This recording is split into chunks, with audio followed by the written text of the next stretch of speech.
Thank you very much, Mr. President. Ladies and gentlemen, good evening. Assalamu alaikum. Lovely to see you all here tonight. We are having a very entertaining night, are we not, with some very interesting things being said from the other side of the house tonight. Let me begin by saying, as a Muslim, as a representative of Islam, I would consider myself an ambassador for Islam, a believer in Islam, a follower of Islam and its Prophet. So, in that capacity, let me begin by apologizing to Anne-Marie for the Bali bombings. I apologize for the role of my religion and me and my people, for the killing of Theo van Gogh, for 7/7. Yes, that was all of us. That was Islam, that was Muslims, that was the Quran. I mean, astonishing claims to make in the very first speech tonight, on a day like today, where the Conservative Prime Minister of the United Kingdom is having to come out and point out that these kind of views are anathema. And I believe you're trying to stand for the Labour Party to become an MP in Brighton. If you do, and you make these comments, I'm guessing you'll have the whip withdrawn from you, but then again, UKIP's on the rise, they'll take you, the BNP, they might have something to say about your views. This is what Mehdi Hassan always does. By the way, just on a factual point, since we heard a lot about the second speaker, about how backward we Muslims all are, on a factual point, you said that Islam was born in Saudi Arabia. Islam was born in 610 AD. Saudi Arabia was born in 1932 AD. So you were only 1,322 years off. Not bad? Not bad start there. Talking of maths, by the way, a man named Al-Khwarizmi was one of the greatest mathematicians of all time, a Muslim, worked in the golden age of Islam.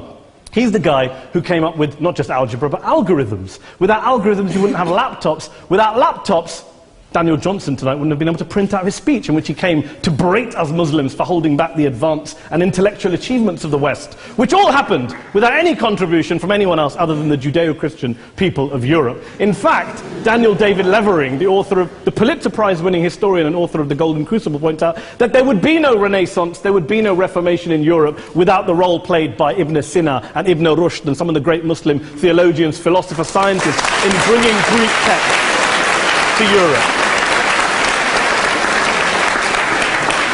As for this being our university, I will leave that to the imagination as to who is our and who is there. I studied here too. An astonishing set of speeches so far making this case tonight. A mixture of just cherry-picked quotes, facts and figures, self-serving, selective, a farrago of distortions, misrepresentations, misinterpretations, misquotations.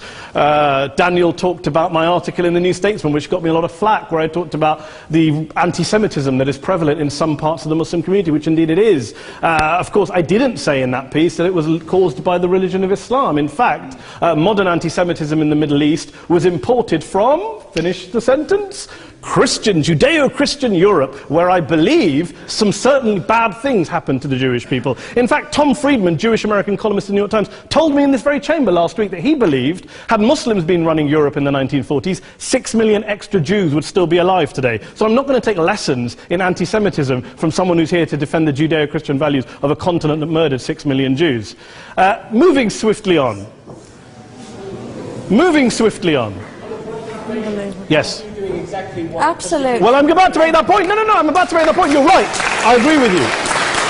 I agree with you 110%. That is my point. I don't think Europe is evil or bad. I'm a very proud European. I don't want to judge Europe on that basis, but if we're going to play this gutter game where we pull out the Bali bombing and we pull out examples of anti-Semitism in the Islamic community, then of course I'm going to come back and say, well, hold on. I mean, look, let's be very clear. Daniel here was a last-minute replacement for Douglas Murray, who had to pull out. And Douglas and I have a well-documented differences, but to be fair to Douglas, as to be fair to Anne-Marie and to Peter, atheists. Atheists see all religions as evil, violent, threatening. What the problem I have with Daniel's speech is that Daniel comes here to run this robust defense of Christianity, forgetting that his fellow Christians, people who said they were acting in the name of Jesus, gave us the Crusades, the Spanish Inquisition, the anti-Jewish pogroms, European colonialism in Africa and Asia, the Lord's Resistance Army in Uganda, not to mention countless arson and bomb attacks on abortion clinics in the United States of America to this very day. I would like a little bit of humility from Daniel first before he begins lecturing other communities and other faiths on violence, terror and intolerance. But, no thank you. Some water. But I would say this, to address the gentleman's very valid point here, I'm not going to play that game. I don't actually believe that Christianity is a religion of violence and hate because of what the LRA does in Uganda or what Crusaders did to Jews and Muslims in Jerusalem when they took back the city in the 12th or 13th or whatever century it was. I believe that Christianity, like Islam, like pretty much every mainstream religion, is based on love and compassion and faith. I do follow a religion in which 113 out of the 114 chapters of the Quran begins by introducing the God of Islam as a God of mercy and compassion. I would not have it any other way. I don't follow a religion which introduces my God to me as a God of war, as some kind of Greek God of wrath, as a God of hate and injustice. Not at all. As Adam pointed out, you go through the Quran and you see the mercy and the love and the justice. And yes, you have verses that refer to warfare and violence. Of course it does. This is not a motion about pacifism. I'm not here to argue that Islam is a pacifistic faith. It is not. Islam allows military action, violence in certain limited contexts. And yes, a minority of Muslims do take it out of that context. But is it religious? We talked about Woolwich. Daniel and Anne-Marie have suggested that it's definitely religion that's behind all of this. Well, actually, what I find so amusing tonight is we're having a debate about Islam. And the opposition tonight have come forward. We have a graduate in law, a graduate in modern history, a graduate in chemistry. And, you know, I admire all of their intellects and their abilities, but we don't have anyone who's actually an expert on Islam, a scholar of Islam, a historian of Islam, a speaker of Arabic, even a terrorism expert or a security expert or a pollster, let alone to talk about what Muslims believe or think. Instead, we have people coming here, putting forward these views, putting forward these sweeping opinions. Listen to Professor Robert Pape of the University of Chicago, one of America's leading terrorism experts, who, unlike our esteemed opposition tonight, studied every single case of suicide terrorism between 1980 and 2005, 315 cases in total. And he concluded, and I quote, "There is little connection between suicide terrorism and Islamic fundamentalism or any of the world's religions. Rather, what nearly all suicide terrorist attacks have in common is a specific secular and strategic goal to compel modern democracies to withdraw military forces from territory that the terrorists consider to be their homeland." And the irony is, when we talk about terrorism, the irony is that the opposition and the Muslim terrorists, the Al-Qaeda types, actually have one thing in common. Because they both believe that Islam is a warlike, violent religion. They both agree on that. They have everything in common.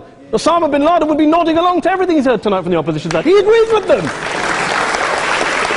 The problem is that mainstream Muslims don't. The majority of Muslims around the world don't. In fact, a gentleman here started quoting all sorts of polls. Gallup carried out the biggest poll of Muslims around the world, of 50,000 Muslims in 35 countries. 93% of Muslims rejected 9/11 and suicide attacks, and of the 7% who didn't, they all, when polled and focus grouped, cited political reasons for their support for violence, not religious reasons. And as for Islamic scholars and what they say, well, Daniel talks about our University of Oxford. We'll go down to Oxford's Centre for Islamic Studies, get hold of a man named Sheikh Afifi al-Akiti, who is a massively well-credentialed and well-respected Islamic scholar, who has studied across the world, who in the days after 7/7 published a fatwa denouncing terrorism in the name of Islam, calling for the protection of all non-combatants at all times, and describing suicide bombings as an innovation with no basis in Islamic law. Go and listen to Sheikh Tahir al-Qadri, one of Pakistan's most famous Islamic scholars, who published a 600-page fatwa condemning the killing of all innocents and all suicide bombings unconditionally without any ifs or buts. There's nothing new here. This is mainstream Islam, mainstream scholarship, which has said this for years. You don't go out and kill people willy-nilly in the high street or anywhere else, on a bus or a mall, based on verses of the Quran that you cherry-pick without any context, any understanding, any interpretation, or any commentary. Point of information. Please. Well, it doesn't happen apparently. I didn't say it doesn't happen at all. I never said it didn't happen. I don't blame Islam. Yes, it's a very good point. And a lot of us are campaigning against that. And we're campaigning against it in the name of Islam. We're campaigning against it in the name of various interpretations of Islam. Anne-Marie comes and scares us with her talk of Sharia law. I would like to see the book of Sharia law. It doesn't exist. People argue over what Sharia law is. And you empower the extremists by saying there is only one version. You empower them all. I don't believe you took any interruptions, Anne-Marie, so I think you should stay there for a moment. Several countries. Here's what we're dealing with. Here's what we're dealing with. We are dealing, I took your point. Here we are dealing with a 1400-year-old global religion followed by 1.6 billion people in every corner of the world, a quarter of humanity, of all backgrounds, cultures, ethnicities. And yet the opposition tonight wants to generalize, stereotype, smear in order to desperately win this debate. And here's my question, if we're going to generalize and smear. If, okay, people say yesterday's bombers, and we've got to be careful, there's a trial going on, were yesterday's attackers, motivated by Islam? Big debate. I don't believe they were. Let's say they were. Let's say Faisal Shahzad, the Times Square bomber, was motivated by Islam. Let's assume, for sake of argument, that Richard Reeves, the shoe bomber, was motivated by Islam. If Islam is responsible for these killings, if Islam is what is motivating these people, and Islam is therefore not a religion of peace, a religion of war, then ask yourself this question: why aren't the rest of us doing it?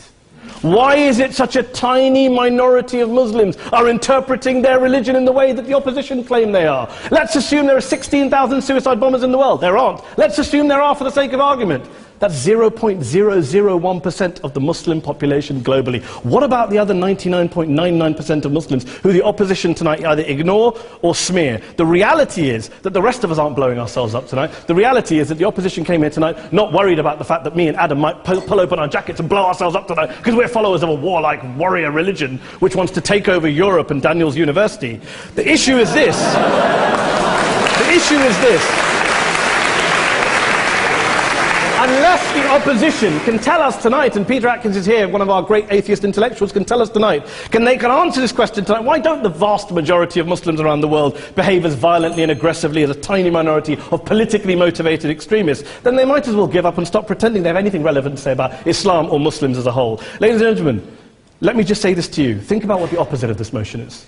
If you vote no tonight, think about what you're saying the opposite of this motion is. That Islam isn't a religion of peace, it's a religion of war, of violence, of terror, of aggression. That the people who follow Islam, me, my wife, my retired parents, my 6-year-old child, that 1.8 million of your fellow British residents and citizens, that 1.6 billion people across the world, your fellow human beings, are all followers, promoters, believers in a religion of violence. Do you really think that? Do you really believe that to be the case? They say that in the Oxford Union, the most famous debate was in 1933, when Adolf Hitler looked out for the result of the King and Country motion, where they voted against fighting for King and Country, and Hitler was listening out for the result. Well, tonight, 80 years on, there are two groups of people around the world who I would argue are waiting for the result of tonight's vote. There are the millions of peaceful, non-violent, law-abiding Muslims both in the UK, Europe, Asia, Africa and beyond, who see Islam as the source of their identity, as a source of spiritual fulfillment, of hope, of solace. And there are the phobes, the haters, the bigots out there who want to push the clash of civilizations, who want to divide all of us into them and us and ours and their. Ladies and gentlemen, I urge you all not to fuel the arguments of the phobes and bigots. Don't legitimize their divisions. Don't legitimize their hate. Trust those Muslims who you know, who you've met, who you hear, who don't believe in violence, who do want you to hear the peaceful message of the Quran as they believe it to be taught to the majority of Muslims, the Islam of peace and compassion and mercy, the Islam of the Quran, not of Al-Qaeda. Ladies and gentlemen, I beg to propose this motion to the House. I urge you to vote yes tonight. Thank you very much for your time.